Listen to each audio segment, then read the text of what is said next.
Hola, bienvenidos a la Biblioteca Girondo Huidoro Vallejo de la Pacheta de Maranga en Lima, Perú. Los saluda Oscar Limache y reciban también el saludo de Leoncio, que como siempre nos está acompañando acá en la biblioteca. Quería contarles una historia que seguramente es la de muchos lectores. Cuando estaba yo aún en el colegio, supe de la existencia de un libro que se llamaba Lima la Horrible, de Salazar Bondi. Como buen limeño lo busqué porque quería saber por qué era horrible mi ciudad. Yo la vivía, yo tenía que transportarme en un bus desde mi casa 5 kilómetros hasta el centro de la ciudad, el centro histórico de Lima, para ir a mi colegio, donde había una biblioteca, donde encontré el libro y luego pude conseguir este. Y leyendo sus capítulos, leyendo los capítulos donde Salazar Bondi hace una dura crítica, él inicia cada uno de sus capítulos con citas de autores, ¿no? Ahí está la famosa ¿En qué casa de Lima la Dorada vivían los que la hicieron? De Bertolt Brecht, ¿no? O Procesión en Lima de Pablo Neruda, o una cita de André Morois, Las Rosas de Septiembre. Pero una que llamó mi atención era de un libro que era por demás conocido porque había ediciones adaptadas para niños, y era Moby Dick, de Herman Melville. Leo la cita que está puesta por Salazar Bondi, que es una traducción que él manejaba. El capítulo se llama, el capítulo 7, El desierto habita la ciudad. Y la cita de Melville proviene, según este fragmento, de Moby Dick, capítulo 28. Dice, y no es enteramente el recuerdo de sus antiguos terremotos, ni la sequedad de sus cielos áridos que nunca llueven. No son estas cosas las que hacen de la impasible Lima la ciudad más triste y extraña que se pueda imaginar, sino que Lima ha tomado el velo blanco y así se acrecienta el horror de la angustia. Así que me despertó una curiosidad bárbara. Dije, voy a buscar Moby Dick, no las ediciones infantiles que siempre están cortadas.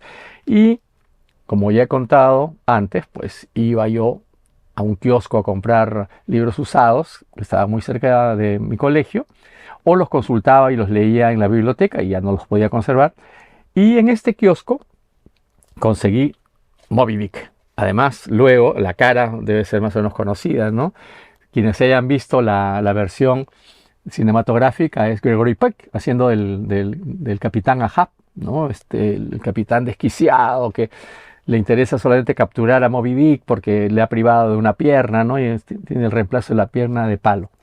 Busqué el famoso capítulo y no estaba, no había. Y claro, yo no lo sabía. Esta edición tiene 222 páginas. Yo no sabía de qué tamaño era Moby Dick original, así que me frustró. Dije, ¿por qué no está la cita de Salazar Bondi?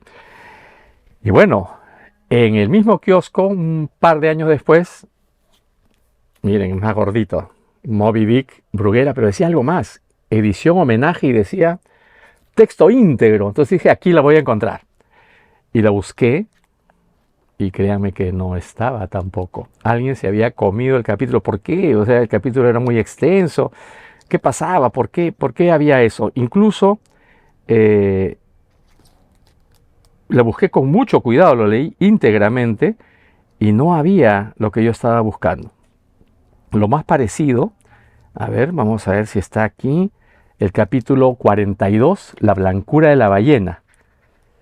Y aquí hablaba de los viejos y grandes reyes bárbaros de Pegu. Se definía como señores de los elefantes blancos, etc. Muy bien, entonces yo leí y por aquí debe estar una aproximación de la cita, pero bueno, en fin, o no la supe buscar, o no la encontré, o no estaba, o se la había salteado el traductor. Así que esta edición de 784 páginas me dejó igualmente insatisfecho.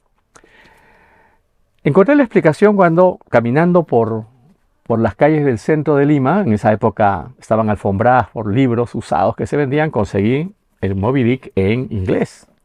Acá está. Y tiene incluso grabados, ¿no? Entonces me di cuenta que no podía ser un libro tan flaquito, ¿no? Que era un libro extenso. Luego conseguí otras ediciones, imagínense, pero la leí en la traducción de uno de los grandes poetas españoles, grandes traductores, mejor que poeta en mi opinión, traductor de Hölderlin, traductor de Joyce, ¿no? El Ulises, traducido por él, y este Moby Dick, en una edición un poco extraña, que la compré en un barco. Llegó un barco librería, al Callao, los que tienen cierta edad recordarán eso, y uno entraba a comprar libros, y ahí encontré esto.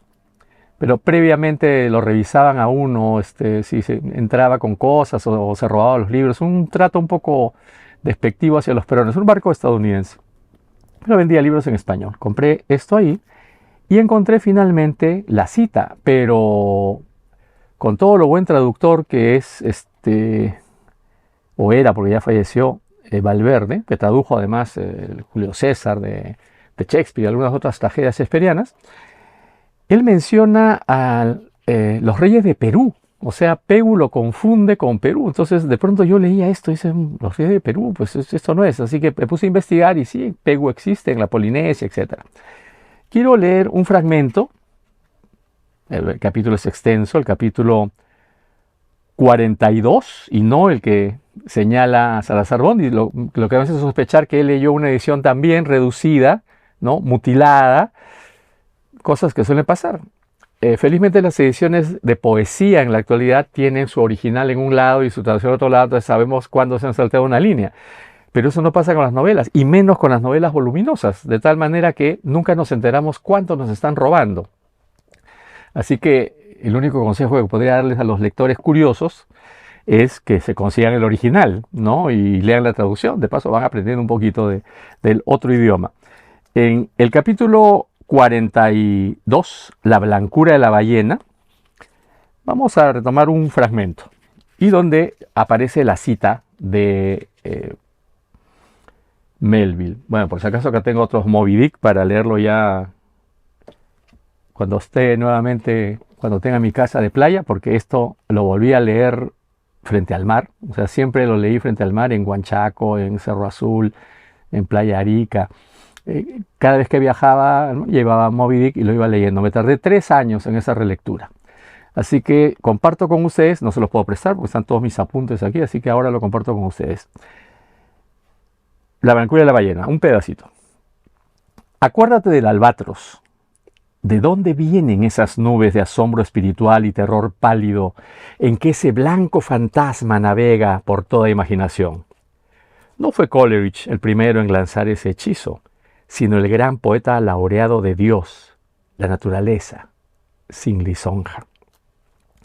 En nuestros anales del oeste y entre las tradiciones indias es famosísima la del corcel blanco de las praderas, un magnífico caballo de blanco lácteo, de grandes ojos, cabeza pequeña y ancho pecho, y con la dignidad de 1000 monarcas en su altanero y superdespectivo andar. Él fue el Jerjes elegido de vastas manadas de caballos salvajes, cuyos pastos en aquellos días estaban solo cercados por las montañas rocosas y los aleganis. A la cabeza de ellos, llameante, llevó al oeste su tropel como esa estrella elegida que todas las tardes hace entrar las huestes de la luz. La centelleante cascada de su melena, la cometa curva de su cola, le revestían de gualdrapas más resplandecientes que las que podían haberle proporcionado orfebres y plateros. Una imperial y arcangélica aparición de ese mundo del oeste, como interior a la caída, que ante los ojos de los viejos tramperos y cazadores revivía las glorias de aquellos tiempos prístinos en que Adán caminaba majestuoso como un dios, con ancha frente y sin temor, igual que este poderoso corcel. Bien fuera, marchando entre sus ayudantes y mariscales en la vanguardia de innumerables cohortes que se desbandaban sin fin por las llanuras como en Ohio, o bien mientras sus súbditos circundantes ramoneaban a todo su alrededor hasta el horizonte, el corcel blanco, les pasaba revista al galope con las cálidas aletas de la nariz enrojeciendo a través de su frío color lácteo. En cualquier aspecto que se presentara, siempre era objeto de reverencia temblorosa y de temor para los indios más valientes.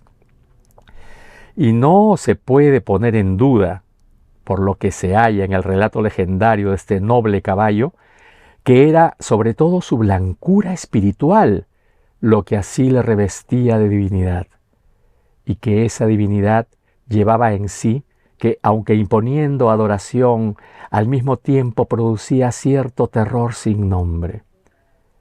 Pero hay otros ejemplos, en que la blancura pierde toda esa gloria accesoria y extraña que le revisten el corcel blanco y el albatros. ¿Qué es lo que en el hombre albino repele tan peculiarmente y a menudo hiere la mirada, hasta el punto de que a veces repugna a su propia parentela?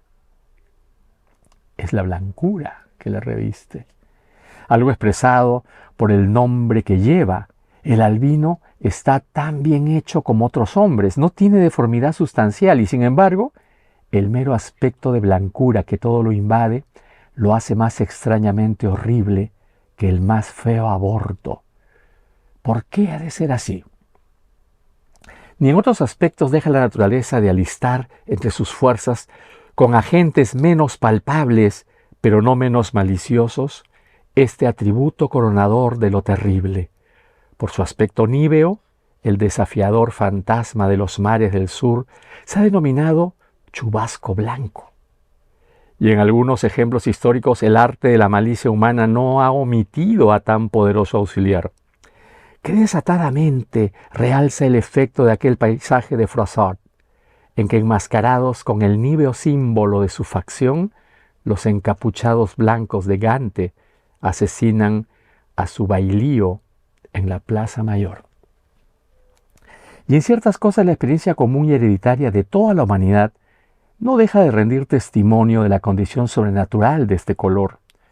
No se puede dudar de que la cualidad visible del aspecto de los muertos que más horroriza al observador es la palidez marmórea que queda en ellos, como si en efecto esa palidez fuera la divisa de la consternación en el otro mundo, igual que aquí lo es de la trepidación mortal. Y de esa palidez de los muertos tomamos el expresivo color del sudario en que los envolvemos. Ni siquiera en nuestras supersticiones dejamos de poner el mismo manto níveo en torno a nuestros fantasmas. Todos los espectros se elevan en una niebla de blancura láctea. Sí. Mientras nos invaden esos terrores, añadamos que hasta el rey de los terrores, al ser personificado por el evangelista, cabalga en un caballo pálido.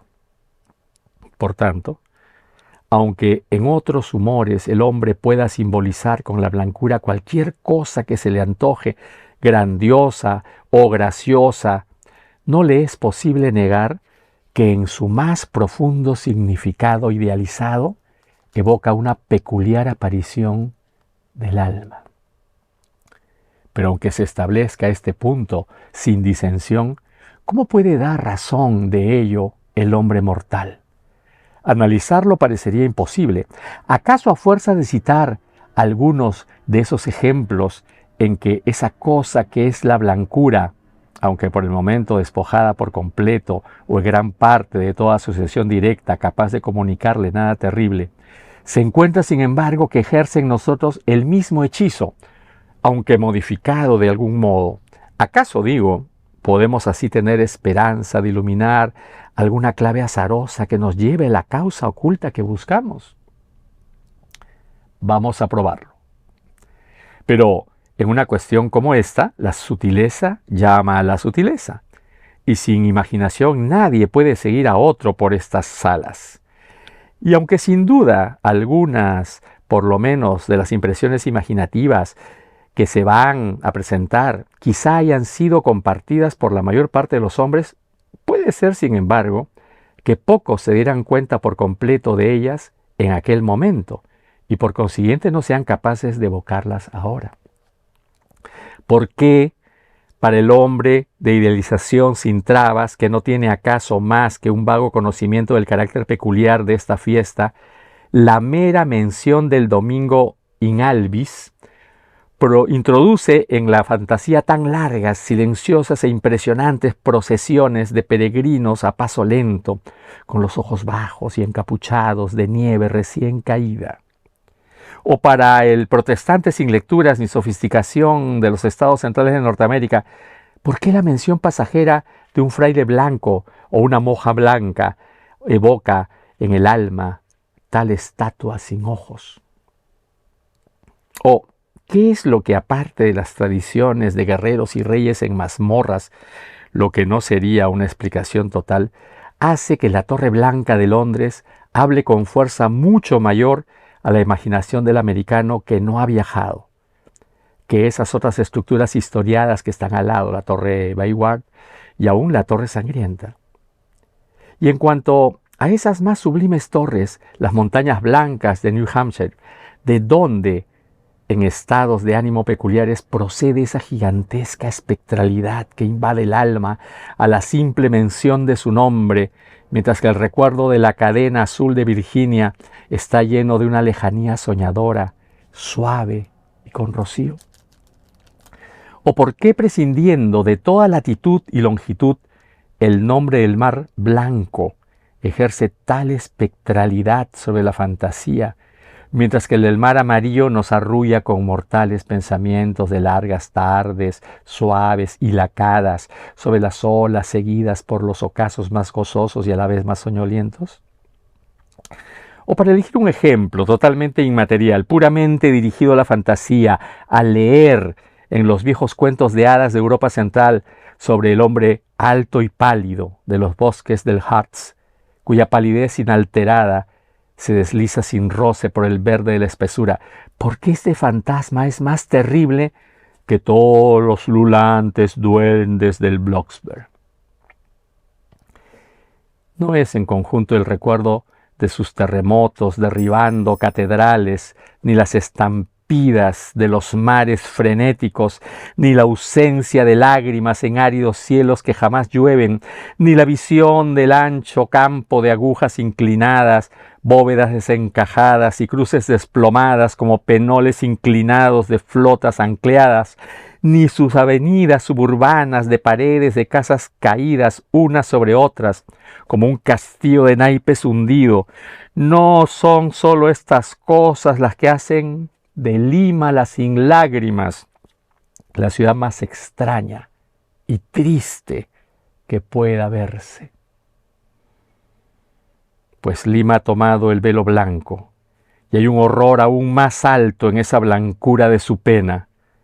Antigua como Pizarro, esa blancura conserva sus ruinas para siempre nuevas, no deja aparecer el alegre verdor de la decadencia completa, extiende sobre sus rotos bastiones la rígida palidez de una apoplejía que inmoviliza sus propias contorsiones.